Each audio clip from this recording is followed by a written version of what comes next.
अस्सलाम वालेकुम जी, मैं हूँ उस्मान अहम भट्टी। अदलिया और इस्टेब्लिशमेंट का जो आपस में टकराव है, आपस में जो गुस्सा है वो बढ़ता जा रहा है। और दूसरी बात आपसे ये करनी है कि मौलाना फजल रहमान और इमरान खान एहतजाजी तहरीक जो हुकूमत के ख़िलाफ़ करना चाहते हैं वो एक पेज पर क्यों नहीं आ पा रहे। तासुर तो ये दिया जाता है मीडिया में कि मौलाना फजल रहमान इमरान खान के साथ मिलकर हुकूमत के ख़िलाफ़ धांधली और जो आइन की बालादस्ती के लिए तहरीक शुरू करना चाहते हैं, मगर वो जो इन दोनों का आपस में फ़ैसला है PTI और JUIF का, वो रुक गया है। दूसरी बात आपसे ये करनी है कि हुकूमत ने जो है हद के इज़्ज़त पर बिल पास कर दिया, जिसको गवर्नर पंजाब ने रोक दिया। उन्होंने कहा इसमें कुछ कमियां कोताही हैं जिसको पूरा किया जाए, और उन्होंने बिल जो है वापस भेज दिया है। मगर मैं आपको बताऊं, जो सूरत हाल मीडिया में यूट्यूबर्स व्लॉगर्स कर रहे हैं, सिंपल मैं आपको छोटी सी एग्जांपल देता हूं। जो अभी बिश्कीक में स्टूडेंट्स जो हैं वो वापस पाकिस्तान आ गए, और वो स्टूडेंट्स जो वहाँ पर पढ़ने गए थे मेडिकल की तालीम लेने, वहाँ पर स्टूडेंट्स जाते हैं कि सस्ती तालीम है।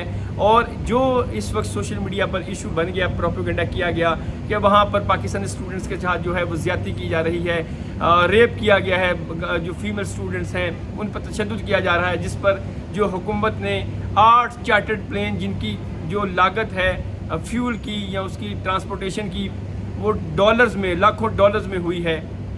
इतना बड़ा जो खर्चा हुकूमत को करना पड़ा वो सिर्फ और सिर्फ मीडिया की इररिस्पॉन्सिबिलिटी, गफलत की वजह से, प्रोपेगेंडा की वजह से, नाअहली की वजह से जो यूट्यूबर्स ने पैदा किया, एक हाइप पैदा कर दी, और वो स्टूडेंट्स जो हैं वहाँ से पाकिस्तान आ गए। ज़ाहिर है हुकूमत पाकिस्तान ने जो इकदाम उठाना था, जब वो मीडिया पर ये इतनी हाइप हो गई कि वहाँ पर जो पाकिस्तानी स्टूडेंट्स हैं वो बहुत परेशान हैं, उनके पेरेंट्स ने यहाँ पर एहतजाज करना शुरू कर दिया। मगर जो मैं आप कहने की बात यह है कि हुकूमत जो हद की इज़्ज़त का बिल ला रही है, काश ये यूट्यूबर्स व्लॉगर ये समझ लेते कि इनको प्रोपेगेंडा नहीं करना चाहिए, और उस प्रोपेगेंडा के नतीजे में अरबों रुपए का पाकिस्तान का नुकसान भी हुआ, और वो जो स्टूडेंट्स वहाँ पर तालीम हासिल करने गए थे वो भी यहाँ पर आके अब वेलियाँ खा रहे हैं कि हम पाकिस्तान वापस कैसे वहाँ पर जाएँ। जो भी मुल्क के वहाँ पर मुकीम रिहायशी थे, जो वहाँ पर पढ़ने गए हुए थे, वो इंडिया के स्टूडेंट्स हो, बांग्लादेश के स्टूडेंट्स हो, श्रीलंका के स्टूडेंट्स हो, वो वहीं पर हैं। मगर पाकिस्तानी यूट्यूबर्स व्लॉगर्स की नाअहली की वजह से वो स्टूडेंट्स को यहाँ पर आना पड़ा, क्योंकि हाइप इतनी यूट्यूबर्स ने पैदा कर दी कि वहाँ पर स्टूडेंट्स जो है पाकिस्तान को उनको मारा जा रहा है, रेप किया जा रहा है, डिफरेंट किस्म की खबरें फैलाई। उन यूट्यूबर्स को मैं समझता हूँ तुनना चाहिए, पकड़ना चाहिए, कटहरे में खड़ा करना चाहिए, फाइन करना चाहिए, और उनको जो है जेलों में कैद करना चाहिए, क्योंकि उनकी सहाफ़त की वजह से बाकी जो सहाफ़ी हैं वो परेशान हैं। और आपको ये भी बात कहनी है कि इस मुल्क में ये हमने देखा कि पहले जब जुल्फ़िकार अली भुट्टो जो है वो जब उनको फांसी दी गई तो ये कहा गया कि हुआ तो गलत फ़ैसला था कि पाकिस्तान में जो है वो बिल्कुल सुनाटा छा जाएगा, लोग घरों से नहीं निकलेंगे। मगर हमने देखा जिस दिन फांसी हुई उसके बाद लोग अपने काम पर थे। जब मियां नवाज शरीफ को ताहियार नहली की सज़ा मिली, उन्हें उम्र कैद की सज़ा मिली, तो अगले दिन लोग जो है वो भी अपनी जॉब्स पर थे। अब इमरान खान साहब जो है वो जेल के अंदर हैं, तो लोग जो है वो अपनी रूटीन का काम कर रहे हैं। बात यह है कि ये सियासतदानों को समझना है कि किसी के जेल में जाने से या बाहर आने से कोई किसी को फ़र्क नहीं पड़ता। आवाम जो है वो अपने पेट के लिए एफर्ट्स करती है कि हमें जो है वो खाने को मिले। कम अज़ कम ये सियासतदान ये समझ लें कि अपनी सियासत को उस हद तक रखें कि जिससे मुल्क का फ़ायदा हो। ये सियासतदान जो हैं वो सिर्फ़ और सिर्फ ये सोचते हैं कि हमने अपने आप को इक़्तिदार में लाने के लिए क्या क्या हरबे इस्तेमाल करने हैं। बात का आगाज़ यहीं से कर लेते हैं कि मौलाना फजल रहमान और जो है JUIF का ये प्लान था कि वो हुकूमत के खिलाफ एहतजाजी तहरीक चलाएंगे और जो हुकूमत को घर भेजेंगे। दो इशू थे, एक धांधली थी कि जिस पर मौलाना फजल रहमान की जमात और जो है PTI जो है वो इकट्ठा होना चाहती थी, मगर बैरिस्टर ज़फ़र अली जो कि इमरान खान साहब के वकील भी हैं, उनका ये कहना है कि हम दोनों एक पेज पर नहीं आ सकते, क्योंकि मौलाना फजल रहमान के कुछ तहफ़्फ़ुज़ात हैं, और इमरान खान साहब ने भी ये कहा है कि हमारे दोनों पार्टी के नज़रियात मुख्तलिफ हैं, हम दोनों मिलकर जो है एहतजाजी तहरीक नहीं कर सकते। अब आप यहाँ से अंदाज़ा लगा लें कि PTI और JUIF जो मिलकर एहतजाज करना चाहती थी वो तो चैप्टर हो गया क्लोज़।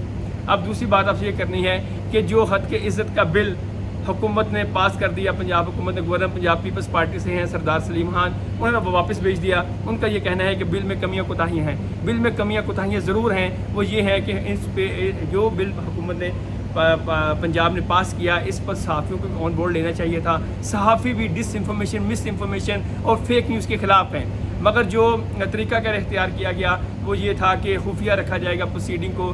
جب بھی کوئی صحافی کے خلاف کوئی بھی پولیٹیشین جو ہے, کوئی بھی عوامی عہدہ رکھنے والا شخص جو ہے وہ درخواست دے گا تو اس کی پروسیڈنگ کو خفیہ رکھا جائے گا. پھر یہ بھی اطلاع ہے کہ سورس کا پوچھا جائے گا کہ صحافی نے کس سورس سے جو ہے وہ خبر لی ہے. 30 لاکھ روپے جرمانہ ہوگا. ٹھیک ہے, 30 لاکھ کے بجائے 5 کروڑ روپے جرمانہ کریں, مگر آپ صحافیوں کو آن بورڈ رکھ کر ایسا بل پاس کریں. صحافی بھی جو ہے اس ملک کا حصہ ہیں, ایک اہم ستون ہیں. تو آپ کم از کم جو وزیر اعلیٰ پنجاب ہیں, وزیر اعظم پاکستان ہیں, اور میں سمجھتا ہوں کہ وہ دونوں جو ہیں نون لیگ کی جو قیادت ہے وہ آزادی صحافت پہ بلیو کرتی ہے. جب بھی ان پر مشکل وقت تھا صحافیوں نے جو ہے وہ بہت ساتھ دیا. ایون کہ مریم نواز شریف ہوں یا وزیر اعظم پاکستان شہباز شریف ہوں, انہوں نے بھی صحافیوں پر جب ایسی قدغنیں لگائی گئیں, بل پاس کیے گئے پی ٹی آئی کی حکومت میں, تو انہوں نے برملا اس چیز کا اظہار کیا تھا کہ ہم صحافیوں کے ساتھ ہیں. اب اس بل میں کیا ایسی قانونی پیچیدگیاں ہیں یا کیا ایسے راز ہیں جو ابھی حکومت جو ہے وہ کھل کر اس پر آ کر بات کرے اور صحافیوں کو آن بورڈ کرے, تاکہ جو صحافی سراپا احتجاج بنے ہوئے ہیں وہ ان کی جو ریزرویشنز ہیں وہ ختم ہو.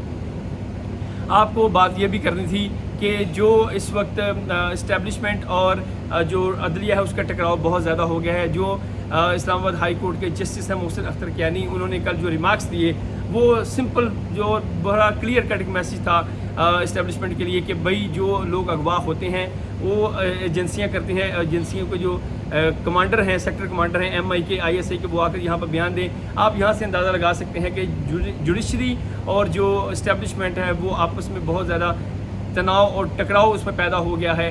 اور اس چیز کا سب سے زیادہ جو فائدہ ہے وہ جو اگر کوئی جماعت فائدہ لے گی تو وہ پی ٹی آئی کا فائدہ ہوگا, کیونکہ پی ٹی آئی اس وقت جو زیر عتاب ہے, اور پی ٹی آئی کا بھی یہ بھی جو اظہار ہے وہ یہی کہتے ہیں کہ ہمارے خلاف جو کارروائی کر رہے ہیں وہ حساس ادارے کر رہے ہیں, وہ فوج کر رہی ہے. اور پی ٹی آئی کو یہ بھی تو بتانا چاہیے کہ پی ٹی آئی نے بھی ایسا کچھ کیا جو 9 مئی کا واقعہ ہوا وہ قابل مذمت تھا.